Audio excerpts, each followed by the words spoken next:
Bienvenidos al podcast de Sheridan Lab, un laboratorio lleno de ideas con mucha química. Bienvenidos a un nuevo capítulo del podcast. Hoy estamos con Borja, director de la agencia Sheridan, que viene a descubrirnos ciertas cuestiones relacionadas con el patrocinio. El capítulo de hoy se llama Lo que el patrocinio esconde y Borja nos va a contar por qué. Buenas, Borja, ¿qué tal? Buenas, ¿qué tal, Sandra? Muchas gracias por invitarme. Buenas tardes. Y nada, espero que os interese ciertas experiencias que llevamos en temas de patrocinios deportivos y de otro tipo. Y bueno, y espero que sea un capítulo entretenido y divertido para nuestros espectadores. Seguro que sí. Para poner un poquito en contexto a nuestros oyentes, ¿podrías contarnos, Borja, qué es el patrocinio? Vale, mira, me gustaría empezar con una diferenciación que muchas veces lleva a ciertos errores en el conocimiento de la gente sobre el mundo del patrocinio. ¿Qué es el patrocinio y qué es el mecenazgo? Y qué mejor que verlo de una forma muy, muy didáctica y esto es un patrocinio. Esto es un patrocinio deportivo que llevamos haciendo 9 años en la agencia, con Steel y con otros muchos clientes, y como vemos es una acción de comunicación y de visibilidad que los clientes buscan con un efecto comercial. Que luego se puede utilizar de muchas otras formas, pero la clave es patrocinio igual a acciones de visibilidad que buscan un retorno comercial para las marcas. Mecenazgo, pues mira, por ejemplo, aquí atrás, el cartel del Festival de Cine de cuando estrenaron la maravillosa película de Pink Floyd, El Muro.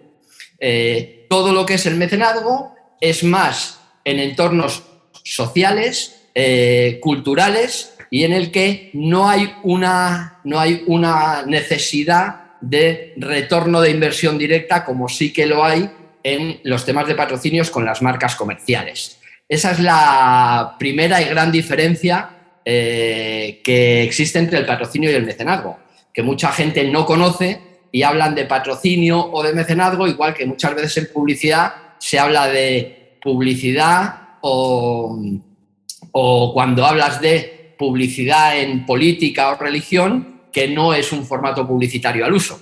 Como la propaganda, igual. Exactamente, justamente, la propaganda. Genial. Nos ha quedado muy claro, de hecho, tenías los dos ejemplos ahí a mano, o sea que mucho más claro, muchas gracias por ese ejemplo visual. Tengo otra pregunta, Borja. ¿Consideras que existen, marcas que van más allá en relación al patrocinio? Por supuesto. El patrocinio ha llegado a un momento en el que casi desde la entrada de Red Bull todo vale. Prácticamente todo se puede patrocinar la música, se puede patrocinar el deporte, se puede patrocinar, luego os pondré algún ejemplo, un campeonato de globos que parece como una cosa súper histriónica. Hoy por hoy se patrocina todo, ¿vale? Y hay marcas que su estrategia principal a nivel de comunicación o de comunicación publicitaria es el patrocinio. A mí me gusta mucho un ejemplo que nace aproximadamente en el 2012, más o menos, que es el de Estrella de Galicia. Estrella de Galicia, a partir del 2010-2011, hasta ese momento era una compañía muy, muy local. Era una cerveza que se consumía mucho en Galicia, pero prácticamente nada en el resto del territorio nacional. Hoy por hoy, y después de 10 años de una muy fuerte estrategia de patrocinios deportivos, es una de las marcas más conocidas de España, de las que poco se ve en publicidad convencional, no como Estrella Damm o como otras grandes marcas de cerveza, y que les ha llevado a, como prácticamente único player de la cerveza de gran consumo, a ser una de las marcas por las que se pelean el resto de grupos cerveceros, porque yo creo que es la única así de gran volumen que sigue siendo independiente. Ellos se han centrado, como todos o casi todos sabemos, Fórmula 1, Mundial de Motos, están con Carlos Sainz, están con Marc Márquez y además hacen otra multitud de patrocinios.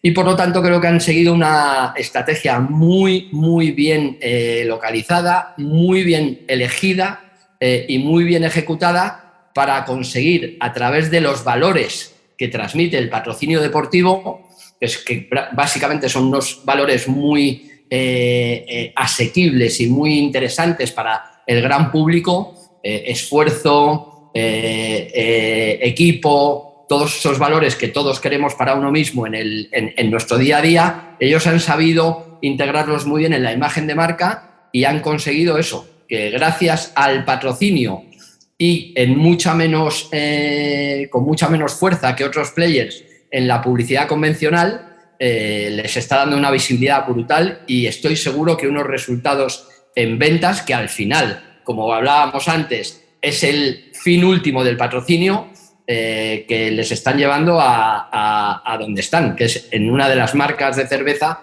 más consumidas y más conocidas en toda España. Totalmente. Borja, ¿qué curiosidades o qué ventajas podrías contarnos del patrocinio, bueno, que la gente igual no conoce? Bueno, hay muchas anécdotas, hay muchas ventajas. El patrocinio deportivo, lo bueno es que vale para la mayoría de las sectores de actividad y también para conseguir prácticamente cubrir todas las estrategias de un departamento de marketing, de una buena estrategia de marketing.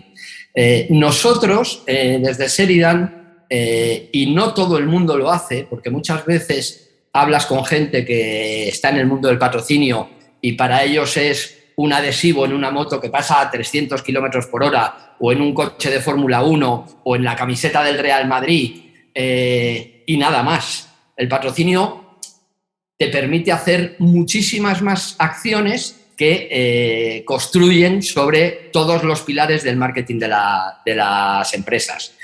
A mí me parece muy interesante cuando las marcas utilizan el patrocinio como método de comunicación interna, como método de poner en valor a sus mejores distribuidores, como método para incentivar a sus fuerzas de ventas. Porque muchas veces pensamos que el patrocinio solamente está para conseguir visibilidad en el consumidor final y todo lo contrario.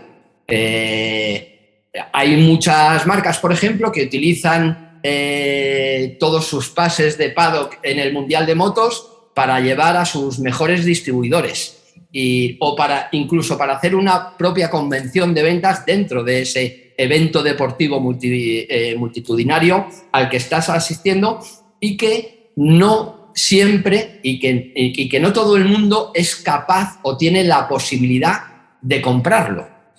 Para mí eso es una parte muy importante del patrocinio. Te da la posibilidad de ofrecer experiencias que no se pagan con dinero a tus stakeholders más importantes. Por ejemplo, nosotros con distribuidores de Steel nos los llevamos a un gran premio en el Mundial de Motociclismo, y los distribuidores, que casi todos son personas que tienen su pequeño taller porque tienen que dar servicio postventa de arreglo de motosierras, de cualquier tipo de maquinaria, se ven dentro del box como si estuvieran dentro de su propio taller, y ven cómo los mecánicos de la máxima tecnología y de la más alta competición en el Mundial de Motos trabajan de la misma forma que ellos. Y hay muchas veces que nos llegan a decir el mejor día de mi vida. Y eso, ni aunque tuvieras todo el dinero del mundo, o una marca o un equipo te da acceso a ese templo, por decirlo de alguna forma, que para ellos es el box, o si no, es imposible que tú entres y que vivas esa experiencia. O estar con los pilotos media hora antes de salir a una carrera, o con un campeón del mundo como Sito Pons. Bueno, ese tipo de cosas que al final aportan un valor a la experiencia de cliente que va mucho más allá que cualquier otra acción de publicidad más convencional.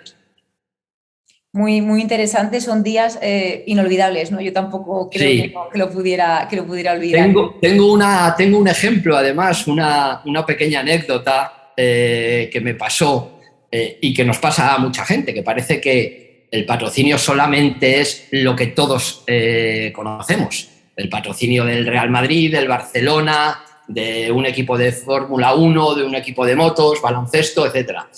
Un día en una carrera del Mundial de Motos me presentan a un chavalín que iba vestido de una forma muy urbana, con una gorra de Red Bull y demás, y yo sinceramente no tenía ni idea de quién era, y nada, me dicen, oye, cógete el scooter y llévale a final de recta para que vea un poco la velocidad a la que pasan los pilotos y lo demás. Bueno, lo cojo, vamos charlando un poquito. El chico se llamaba Andreu, era en el circuito de Montmeló. Y nada, y hablando, y veíamos pasar a los pilotos de MotoGP, Marc Márquez, Pol Espargaró, etcétera, a más de 320 por hora. Y el tío me decía, joder, estos tíos están locos. Qué bestia, qué huevos hay que tener para ir a esa velocidad, frenar tan tarde y tal. Y el chico se le veía que estaba muy emocionado. Y nada, y entonces en medio de la charla le digo, bueno, ¿y tú a qué te dedicas? Me dice, no, claro, es que yo aquí en España no me conoce mucha gente, pero en Estados Unidos soy una megaestrella. Y le digo, joder, yo que estoy muy metido en el deporte, en los patrocinios y tal y cual, digo, ¿cómo se me ha podido escapar un chaval español que en Estados Unidos es una superestrella? Y le digo, oye, ¿y a qué te dedicas? Y me dice, mira, me llamo Andreu Laconderi y he ganado 2 veces el Red Bull Rampage, que es la carrera de descensos en mountain bike más extrema del mundo. Se hace en el desierto de Utah y te coges una bici, en YouTube hay montones de vídeos espectaculares de Andreu y se lanzan a bajar un terraplén a toda velocidad con un casco, unas rodilleras y unas coderas. Y me enseña un vídeo. Y viendo el vídeo le digo, perdona, Andreu, ¿y tú me dices que estos están locos? Le digo, pero ¿y tú? Si vas con unas rueditas así, con una bicicletita de nada, qué bueno, y te tiras a saco, y no solamente eso, sino que mientras van descendiendo hace mortales, hace todo tipo de piruetas en la bicicleta. Imagino que lo de la gorra de Red Bull, claro, que era es uno de los bikers de Red Bull que tiene, y que ya te digo, en Estados Unidos es una superestrella porque ha ganado 2 veces el Red Bull Rampage, ha quedado 2 veces subcampeón. Es de los pocos españoles que se dedican a esta disciplina en Estados Unidos, que es el templo de los deportes urbanos, y me hizo mucha gracia porque digo, joder, la diferente forma de ver unos dependiendo de su deporte, ¿no? Para él, los que iban a 320 por hora eran unos locos, y para los que iban a 320 por hora, porque luego tuvimos una charla, Pol Espargaró, Andreu y yo, veían sus vídeos y decían, no, el que estás loco eres tú. Claro. Entonces, bueno, el mundo del patrocinio deportivo también te acerca a ciertas personas con las que nunca pensarías que ibas a poder tener un rato de charla, y la verdad es que es una de las cosas que en la experiencia laboral más me divierte. Me ha encantado la anécdota, no me la esperaba para nada. Entiendo, bueno, por todo lo que estás diciendo, Borja, que obviamente hay muchos tipos de patrocinio, ¿no? Tantos como iniciativas o como marcas o como estrategias, pero ¿sabrías contarnos algunos ejemplos que te hayan llamado especialmente la atención? Bueno, a mí hay una cosa que me dejó absolutamente alucinado, que fue cuando los cañeros señores de Red Bull lanzaron a un personaje desde la estratosfera. Seguro que lo recuerdas. ¿Desde la estratosfera? De la estratosfera. Lo lanzaron, ocurrió en octubre del, a ver si me acuerdo, del 2012. Lanzaron a Felix Baumgartner desde 39.000 metros de altura. Madre del amor hermoso. Y él saltó con un traje y solamente llevaba un paracaídas. Saltó desde 39.000 metros, como te decía. Locura. Y una cosa que en teoría es una chaladura y que es una cosa muy nicho y que es una cosa que en teoría no tiene por qué tener importancia para las personas de a pie, pues se convirtió en un patrocinio que se llamaba Red Bull Stratos y alcanzó una cuota de pantalla en televisión convencional de un 27,8%, que es una burrada. Alcanzó más o menos a más de 4.300.000 espectadores. Datos que se pueden asemejar a una final de la Champions League, no a una final del Mundial, porque dependiendo de las selecciones a lo mejor nos vamos a 6 millones más o menos en el minuto de oro, pero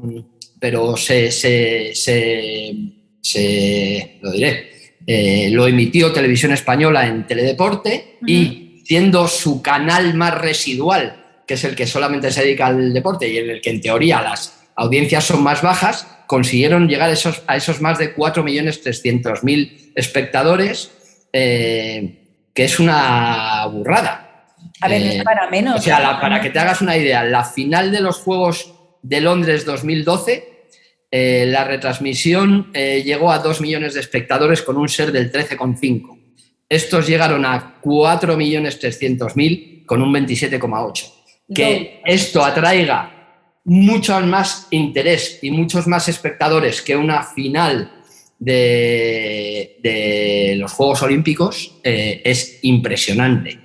Por lo tanto, gran acción, gran estrategia por parte de Red Bull, que normalmente donde se mete a hacer las cosas a lo grande. Y me pareció espectacular que una cosa tan de nicho y tan poco para todo el mundo consiguiera esas audiencias. Por lo tanto, el retorno de la inversión debió ser espectacular.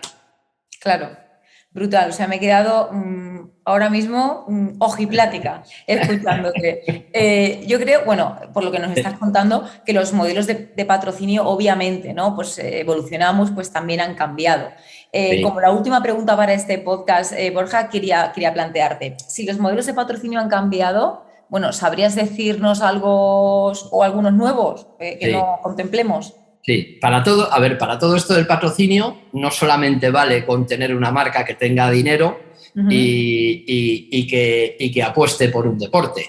Necesitamos a los personajes que llevan la marca encima de ellos y que hacen que todo esto sea posible. Sin Felix Baumgartner hubiera sido imposible conseguir estos datos que te comentaba en la pregunta anterior. Sin Marc Márquez sería imposible conseguir datos, o sin Valentino Rossi.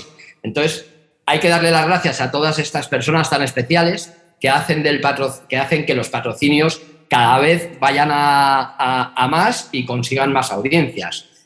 Parece que los jugadores de fútbol, pues nada, dicen, joder, tío que trabaja 2 horas al día, pero ¿y cuánto generan? ¿Vale? Al final, esa es la gran pregunta. ¿Cuánto retorno consigues de la inversión que te cuesta el patrocinio? Sí, o sea, todo cambia, por supuesto, y las redes sociales, y Twitch, y los nuevos canales OTT, y todo lo demás hace que todo el mundo del patrocinio esté en permanente evolución y que vaya cambiando cada día. Un ejemplo, el año pasado se juntan un señor como Ibai, el mayor streamer del mundo, y Gerard Piqué, el jugador del Barça, y montan un día, les da el punto y se inventan un campeonato del mundo de globos. No sé si lo has visto. Sí.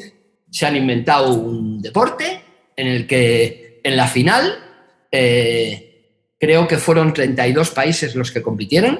Ganó un chico peruano.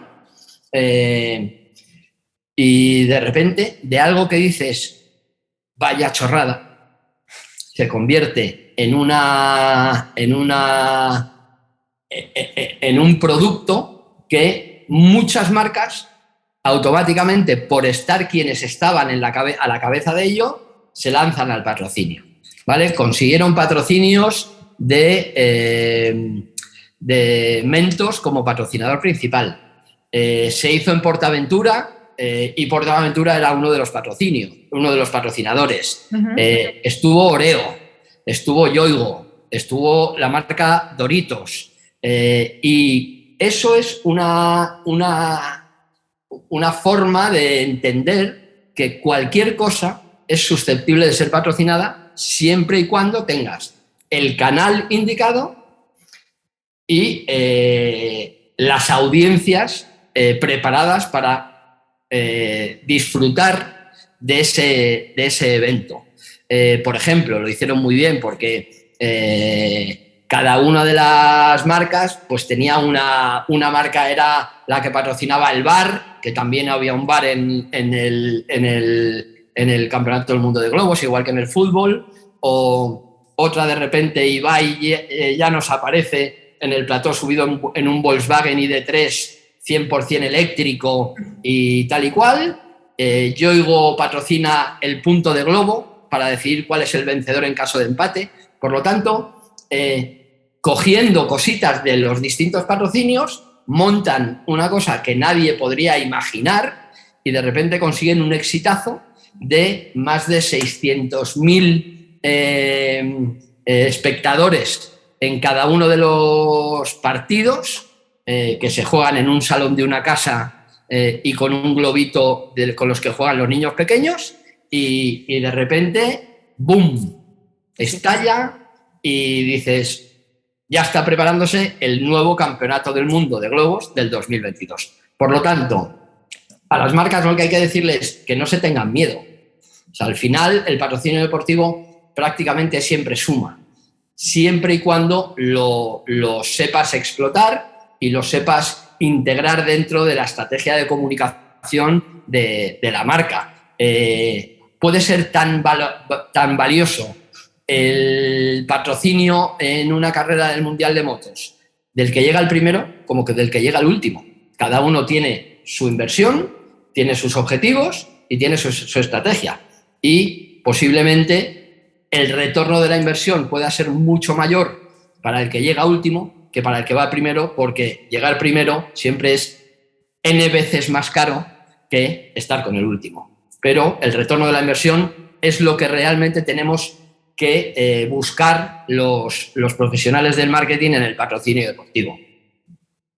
O sea, estoy, de verdad, te estoy escuchando y es como, tenemos una idea, ¿no? O al menos yo tenía una idea de lo que era el patrocinio, de lo que eran los eventos en patrocinio, de lo que supone para las marcas hacer un patrocinio, pero escuchándote me he dado cuenta de que no lo sabía ni mucho menos todo y de que hay muchas más curiosidades y muchas más experiencias que nos aclaran un poquito el contexto. No sé si quieres añadir algo más, Borja, antes de acabar. Yo creo Poca cosa. Lo que decía antes, no tener miedo a los patrocinios. No es mejor el patrocinio porque la visibilidad televisiva sea más importante. Cada patrocinio tiene que estar perfectamente integrado en la estrategia y conseguir los objetivos marcados para esa acción.